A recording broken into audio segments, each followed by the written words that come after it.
हनुमान जी को प्रभु श्री राम का सबसे बड़ा भक्त माना जाता है। हनुमान जी सर्वशक्तिमान और सर्वज्ञ हैं। हनुमान के बगैर ना तो राम है और ना रामायण। कहते हैं कि दुनिया चले ना श्री राम के बिना और श्री राम जी चले ना हनुमान के बिना। जब रावण पंचवटी से माता सीता का हरण कर लंका ले गया, तब राम और लक्ष्मण जंगलों में माता सीता की खोज में वन वन भटक रहे थे। इस दौरान कई घटनाएं घटी। एक और जहां माता सीता की खोज में राम वन वन भटक रहे थे, तो दूसरी ओर किष्किंधा के दो वानर राज भाइयों बाली और सुग्रीव के बीच युद्ध हुआ और सुग्रीव को भागकर ऋषिमुख पर्वत की एक गुफा में छिपना पड़ा। ऋषिमुख पर्वत वाल्मीकि रामायण में वर्णित वानरों की राजधानी किष्किंधा के निकट स्थित था। यहाँ की एक गुफा में सुग्रीव अपने मंत्रियों और वानरों के साथ रहता था। राम और लक्ष्मण सीता की खोज करते हुए इस पर्वत पर पहुंच गए। जब सुग्रीव ने राम और लक्ष्मण को देखा तो वह भयभीत हो गए। इतने बलशाली और तेजस्वीवान मनुष्य उसने कभी नहीं देखे थे। सुग्रीव भागते हुए हनुमान के पास गए और कहने लगे कि हमारे जान को खतरा है। सुग्रीव को लग रहा था कि कहीं वह बाली के भेजे हुए तो नहीं।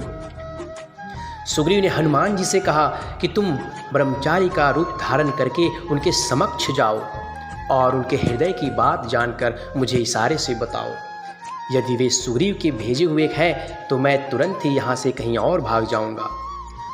सुग्रीव की बात सुनकर हनुमान जी ब्राह्मण का रूप धरकर वहाँ गए और मस्तक नवाकर विनम्रता से राम और लक्ष्मण से पूछने लगे, हे वीर, सांवले और गोरे शरीर वाले आप कौन हैं जो योगी रूप में वन में फिर रहे हैं?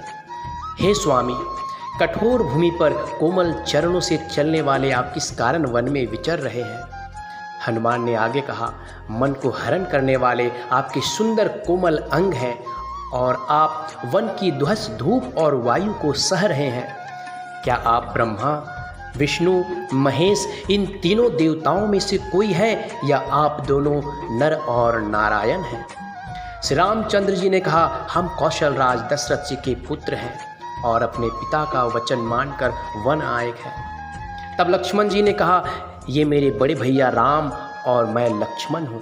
हम दोनों भाई हैं। हमारे साथ सुंदर सुकुमारी स्त्री थी। तब श्री रामचंद्र जी ने कहा, यहाँ राक्षस ने मेरी पत्नी जानकी को हर लिया। हे ब्राह्मण देव, हम उसे ही खोजते फिरते हैं। हमने तो अपना चरित्र कह सुनाया। अब हे ब्राह्मण देव, आप अपनी कथा कहिए, आप कौन हैं? प्रभु को पहचान कर हनुमान जी उनके चरण पकड़कर पृथ्वी पर गिर पड़े।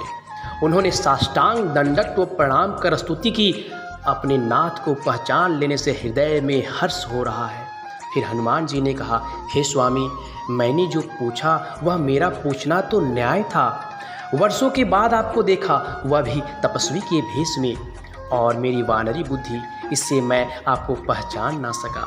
मैं तो आपकी माया के वश भूला फिरता हूँ। इसी से मैंने अपने स्वामी को नहीं पहचाना, किंतु आप तो अंतर्यामी हैं। ऐसा कहकर हनुमान जी अकुलाकर प्रभु के चरणों पर गिर पड़े। उन्होंने अपना असली शरीर प्रकट कर दिया।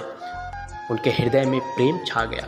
तब श्री रघुनाथ जी ने उन्हें उठाकर हृदय से लगा लिया और अपने नेत्रों के जल से सींचकर शीतल किया। राम ने हनुमान को हृदय से लगाकर कहा, हे कपि सुनो, मन में गलानी मत मानना।